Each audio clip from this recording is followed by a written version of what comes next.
Hello दोस्तों, आज फिर से प्रीवियस ईयर क्वेश्चनों की इस श्रृंखला में एक और बेहतरीन सॉल्यूशन के साथ आपके सामने में उपस्थित हुआ हूं। आज का हमारा पहला क्वेश्चन होगा, ये आपके सामने स्क्रीन पर है। देखो सारे, देखो 3 की 9 है, 27 है, 81 है, सारे 3 के गुणज हैं, 3 की घातों के रूप में हैं, तो सबको 3 की घातों के रूप में बदल लेंगे। सबको 3 की घातों के रूप में इनको चेंज कर लेंगे। यह देखो 3 की पावर x हो गया। 9 3 की पावर कितना होता है? 2 होता है। इस पे घात कितनी लगी है? 5। 27 3 की पावर कितना होता है? 3 होता है। ऊपर घात कितनी लगी हुई है? 2। नीचे देखो 3 की पावर 1।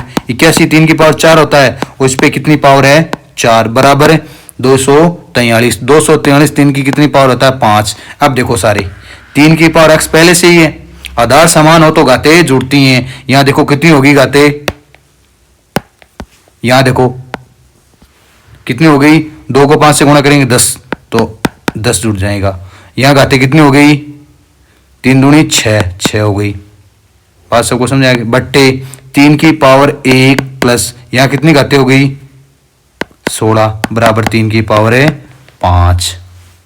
3 की पावर 5। अब देखो सारे 3 की पावर x, ये कितने हो गए? 16। ये देखो ये 17 हो गए, ये ऊपर जाके किसका हो जाएगा? माइनस का, बराबर 3 की पावर है 5। ये हमें पता है a की पावर m हो, नीचे a की पावर n हो, तो क्या होता है? a की पावर m माइनस n। आधार समान हो और ये एक दूसरे के भाग के रूप में हो, बट्टे के रूप में हो, तो नीचे वाली घात ऊपर जाके किस में चेंज हो जाती है? माइनस में चेंज हो जाती है। अब देखो दोनों तरफ आधार क्या है? समान है। बराबर के दोनों तरफ आधार समान, तो घातें भी क्या हो जाएंगी? समान हो जाएगी। या कितना बच गया जाएगा? x या माइनस का 1 बराबर 5, तो x का मान कितना आ जाएगा? 6।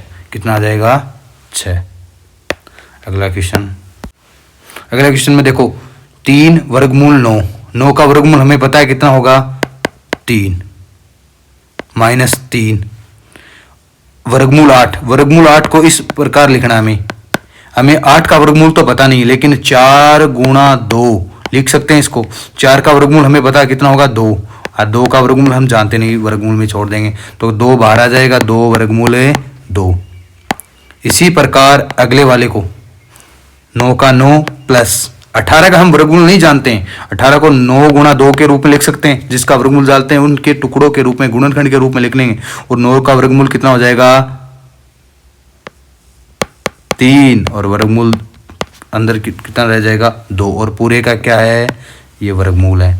3 और 3 को गुणा करेंगे 9, 3 को 2 से गुणा करेंगे 6, वर्गमूल 2। 9 प्लस 2 को 3 से गुणा करेंगे 6, वर्गमूल 2। ये देखो ये वाली बात देखो, ये वाली स्टेप है, ये वाले पद और ये वाला पद दोनों एक जैसा है। ये वाला पद और ये वाला पद दोनों एक जैसे हैं, और बीच में यहाँ माइनस का, यहाँ प्लस का, एक बार प्लस का एक बार माइनस का है, एक बार प्लस का और एक बार माइनस, एक बार प्लस है एक बार माइनस है, तो क्या होता है? ए स्क्वायर माइनस बी स्क्वायर होता है। देखो ए का मान कितना हो गया? 9, 9 का स्क्वायर, माइनस माइनस का चिन्ह है, और बी का मान कितना हो गया? 6 वर्गमूल 2, 2 का स्क्वायर, और का क्या है? वर्गमूल है। 9 का वर्ग कितना था? 81। 6 का वर्ग हमें पता है कितना होता है? 36, लेकिन वर्गमूल 2 का भी वर्ग होगा, उसका कितना होगा? वर्गमूल 2। वर्ग और वर्गमूल एक दूसरे से कैंसिल, कितना हो जाएगा? 2 का वर्गमूल, इसका 36, तो कितना हो जाएगा? 81 माइनस 72 का वर्गमूल, कितना बन जाएगा? वर्गमूल 9। 9 का वर्गमूल कितना होता है? 3। इसका उत्तर कितना हो जाएगा? 3। अगला क्वेश्चन देखो, एक बेहतरीन सॉल्यूशन के साथ अगला क्वेश्चन देखेंगे। अगले क्वेश्चन में क्या पूछा हमसे? अगले क्वेश्चन में हमसे पूछा है कि x माइनस 3 इस द्विघात समीकरण को विभाजित करने पर कितना शेषफल बचता है? 31। और इस द्विघात समीकरण को x माइनस 3 से विभाजित करें तो कितना शेषफल बचता है? जिससे विभाजित कर रहे हैं और शेषफल बच रहा है, विभाजन जिनसे कर रहे हैं उसको 0 के बराबर मान लो, तो अक्स का मान कितना आ जाएगा 3। इसका मतलब जहाँ अक्स है वहाँ 3 रख दो, जहाँ अक्स है समीकरण में वहाँ 3 रख दो। यहाँ पहले वाले समीकरण में अक्स है वहाँ 3 रख रहा हूँ मैं, प्लस a गुणा 3 प्लस b बराबर कितना शेषफल रह रहा है बराबर 31। एक समीकरण ये हो गई। दूसरे में देखो जहाँ अक्स है वहाँ 3 रख दूंगा, देखो यहाँ भी x माइनस 3 ही है, तब इसको भी x माइनस 3 को 0 के बराबर करेंगे तो यहाँ से भी x का मान कितना आएगा 3। तो यहाँ दूसरी समीकरण रखा हूँ 3 का स्क्वायर प्लस b गुणा 3 प्लस a बराबर है कितना शेषफल रहेगा 24। अब देखो इसको सोल्व कर लेंगे। देखो 3 का स्क्वायर, यहाँ से 3 का स्क्वायर कितना आएगा 9 आएगा, 9 को 2 से गुणा करेंगे 18 इस पक्ष में जाके किसके हो जाएंगे माइनस के हो जाएंगे। इसी प्रकार 3 का स्क्वायर कितना 9 आएगा, 9 इस पक्ष में जाके किसका हो जाएगा माइनस का। तो ये समीकरण कैसे चेंज हो जाएगा 3a प्लस बी बराबर है 13। ये क्या चेंज हो जाएगा 3b प्लस a बराबर है 15। अब देखो दोनों समीकरणों को जोड़ देंगे। मुझे पता है यहाँ a का गुणांक 3 है, यहाँ a का गुणांक 1 है, दोनों जुड़ के 4 हो जाएंगे। यहाँ b का गुणांक 3 है, यहाँ b का गुणांक 1, दोनों जुड़ के कितने हो जाएंगे 4। तो मतलब 4 कॉमन आ जाएगा। तो इन दोनों समीकरणों को हम क्या कर देंगे जोड़ देंगे। जोड़ेंगे तो a प्लस बी 4 बाहर आ जाएगा, इन दोनों को जोड़ेंगे कितना आ जाएगा 28। तो a प्लस बी का मान 28 में 4 का भाग देंगे 7, कितना आ जाएगा 7। अगला क्वेश्चन देखो, संख्या 44y07 11 से पूर्णतः विभाजित हो तो y का मान क्या होगा। कि 11 से पूर्ण विभाजित और 11 से कोई संख्या विभाजित तब होती है उनके सम स्थान पर अंकित अंकों का योग विषम स्थान पर अंकित अंकों का योग, दोनों का हम अंतर कर लें, दोनों का क्या ले लें अंतर ले लें। और अंतर में अगर 11 का भाग जाए तो वो संख्या किससे विभाजित होती है 11 से। देखो विषम स्थान पर अंक क्या है 4y और 7, 4y और 7, तो कितना हो गया विषम स्थान वाले अंकों का योग 11 प्लस y। सम स्थान वाले अंकों का योग कितना हो जाएगा, ये विषम वाले स्थान वाले अंकों का योग है, सम वालों का कितना हो जाएगा, देखो सम वालों को 4 और 0 कितना हो जाएगा 4, दोनों का ले लो अंतर, तो 11 प्लस y माइनस 4, तो कितना हो जाएगा 7 प्लस y।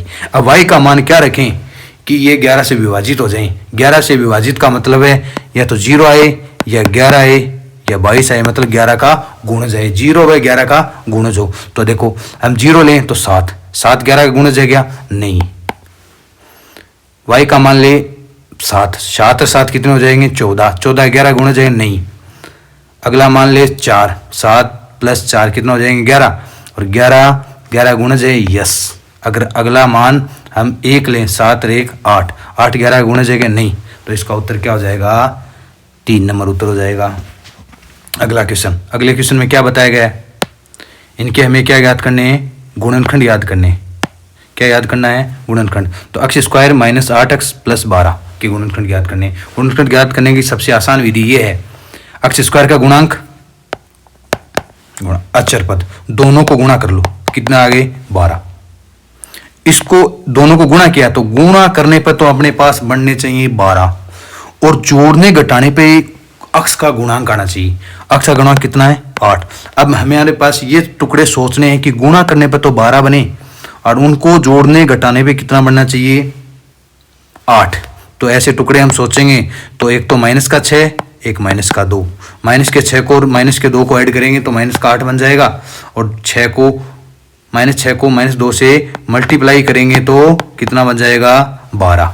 तो टुकड़े क्या हो जाएंगे माइनस के 6 माइनस के 2। अब आपको कुछ नहीं करना है, एक्स लिखना है, उन टुकड़ों को लिख देना है, उन टुकड़ों को लिख देना। तो ये उत्तर पहले होने वाला है। अगला देखो, इस समीकरण का कोई वास्तविक हल नहीं है तो के मानों के संबंध में क्या सही है। कोई वास्तविक नहीं, किसी द्विघात समीकरण ax square plus bx plus c बराबर 0 के कोई रियल रूट नहीं है, रियल सॉल्यूशन नहीं है। तो d का मान लेस देन 0 होगा, लेस देन 0 होगा। तो देखो डी का मान लेस देन 0, इसका मतलब B square minus 4ac less than है 0। अब देखो बी का मान कितना है, बी का मान एक्स स्क्वायर गुणा 4k स्क्वायर माइनस 4 गुणा ए का मान कितना है 3, सी का मान कितना है के बराबर लेस देन 0। अब यहाँ से क्या कॉमन आ जाएगा, यहाँ से कॉमन आ जाएगा 4k कॉमन आ जाएगा, यहाँ कितना बचा के माइनस 3।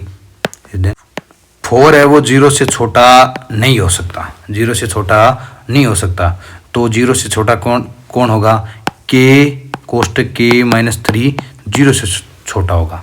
अब हमारे पास एक ऐसा ऑप्शन देख लो,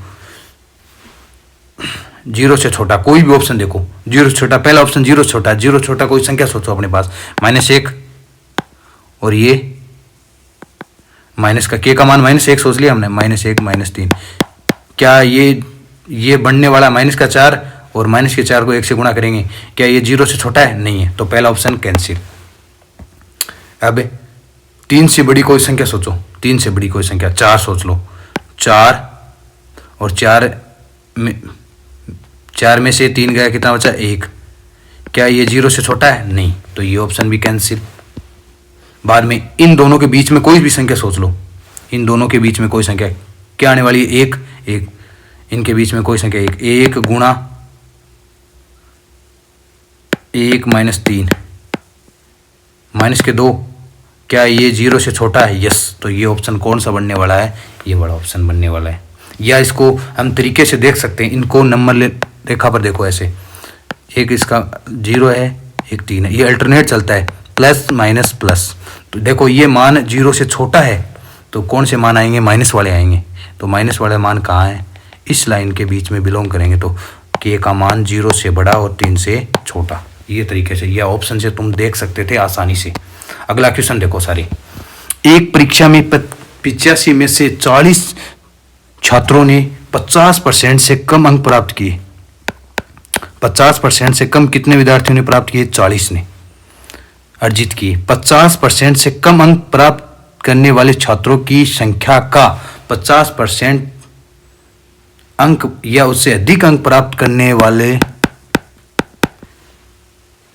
वाले छात्रों के साथ अनुपात क्या, तो 40 विद्यार्थियों ने 50 से कम, तो शेष कितने बच गए, 45। ये इन्होंने क्या किए, 50% से अधिक अंक प्राप्त किए, इन दोनों का अनुपात कितना हो जाएगा, देखो ये कट रहा है 5 से 8, ये 9, तो 8 अनुपात है 9।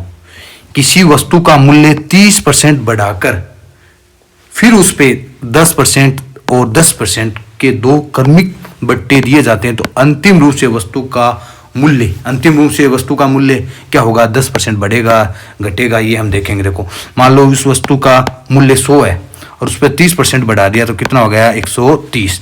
इस पे 2 क्रमागत बट्टे दिए गए हैं, बट्टे का मतलब छूट दी गई है, तो 130 पे 10% की छूट, किसी भी संख्या का 10% निकालना हो तो पीछे से एक अंक छोड़ दो, इसका एक अंक छोड़ दिया हमने, तो कितना बचा 13, ये 13 की छूट दे दी, 13 की छूट दे दी, तो ये वस्तु कितने में आएगी, 117 में। बाद में दोबारा एक और बट्टा दिया है, कितने का दिया है, 10% का, तो अभी बताया 10% निकालना हो तो पीछे से एक अंक छोड़ दो, तो कितना आ जाएगा 11.7, ये छोड़ दे दी, और 117 से 11.7 घटाएंगे तो 105.3 बचेगा। तो 100 की कोई वस्तु थी और वो अब कितने की हो गई, 105.3, तो कितने की वृद्धि हो गई, वस्तु के मूल्य 5.3 की क्या हो गई, बढ़ गया। अगला क्वेश्चन देखो, एक निश्चित धनराशि 5 वर्ष के लिए एक निश्चित दर से साधारण ब्याज पर निवेश की गई, साधारण ब्याज पर निवेश की गई, यदि यह 10% अधिक दर पर निवेश किया गया होता तो 2000 रुपये अधिक मिलती। आपको पता है 1 वर्ष की दर दे रखी है 10%, तो 5 वर्ष जाएगी साधारण ब्याज से, तो पहले वर्ष में भी 10% दर होगी, दूसरे साल भी उन्हें 100 पे 10 रुपये का ब्याज मिलेगा, तीसरे साल भी 100 पे 10 रुपये का ब्याज मिलेगा, तो 5 सालों में कितने हो जाएगी, 50% अधिक मिलेगा। 5 सालों में कितना अधिक मिलेगा, 50%, और वो मान हमें दे रखा है 2000 के बराबर। अब हमें पूछा गया निवेश किया गया मूलधन क्या होगा, इसका मतलब निवेश किया गया मूलधन, इसका मतलब मूलधन होता है अपने 100%, कितना होता है, तो इसको 50 है इसको 2 से गुणा कर देंगे, कितना हो जाएगा 100%। इसको हमने 2 से गुणा किया तो इसको भी 2 से गुणा कर दें तो कितना हो जाएगा 4000 रुपये। कितना आ जाएगा 4000 रुपये।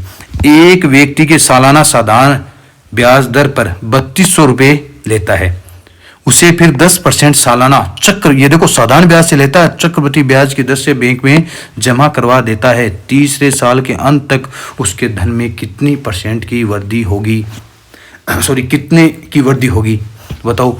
3 साल के लिए 9% की दर से उधार लेता तो उसके 3 साल की दर कितनी हो जाएगी 27%, और वो 10% सालाना चक्रवृद्धि ब्याज पर बैंक में जमा करवा देता है। तो बताओ 10 का फ्रैक्शन वैल्यू 1/10, मतलब 10 पे 1 रुपये का ब्याज, तो 3 सालों में कितना होगा, तो 3 घात लगा दो। 1000 पे कितना हो जाएगा 1000 पे हो जाएगा 1331, तो 100 पे कितना हो जाएगा, तो 10 का भाग दे दो तब 100 बनेगा, तो 10 का भाग इसमें भी दे दो, कितना हो जाएगा 133.1। 100 पे कितने की वृद्धि होगी 33.1 की, और 100 पे वृद्धि कितनी है, तो ये देखो 100 पे 33.1 है, तो दर कितनी होगी 3 सालों की, CI की दर कितनी होगी 33.1%, और जबकि SI की दर कितनी है 27, तो कितने की बढ़ोतरी होगी 6.1 की बढ़ोतरी होगी। तो 32,000 का हमें 6.1% निकालना है बट्टे 100। अब देखो हमें निकालने की आवश्यकता क्यों नहीं है, क्योंकि यहाँ इकाई का अंक 2 है, इकाई का अंक 1 है, और यहाँ कितना है 2। 2 को 1 से गुणा करेंगे तो कितना आएगा 2, और 2 इस ऑप्शन में भी नहीं, इस ऑप्शन में भी नहीं, इस ऑप्शन में नहीं है। अगला ऑप्शन देखते हैं। एक पर्स में 455 रुपये हैं। 1 रुपये, 2 रुपये, 5 रुपये के सिक्के क्रमशः 2, 4, 5 के अनुपात में है। पर्स में 2 रुपये के सिक्कों की संख्या ज्ञात कीजिए। तो बताओ 1 रुपये के 2 सिक्के, तो रुपये कितने बन गए 2, प्लस 2 रुपये के 4 सिक्के, तो रुपये कितने बन गए 8।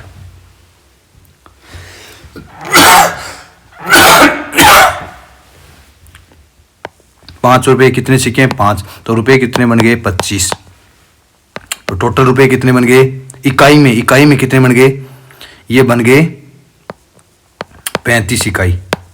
और वास्तव में रुपये में कितने हैं, वास्तव में रुपये में कितने हैं 455। तो एक इकाई किसके बराबर हो जाएगा 455 बट्टे 35। हमें कितनी इकाई का मान ज्ञात करना है, हमें याद करना है 2 रुपये के सिक्कों की संख्या। इकाई में 2 रुपये के सिक्के कितने 4, तो 4 से गुणा कर दो।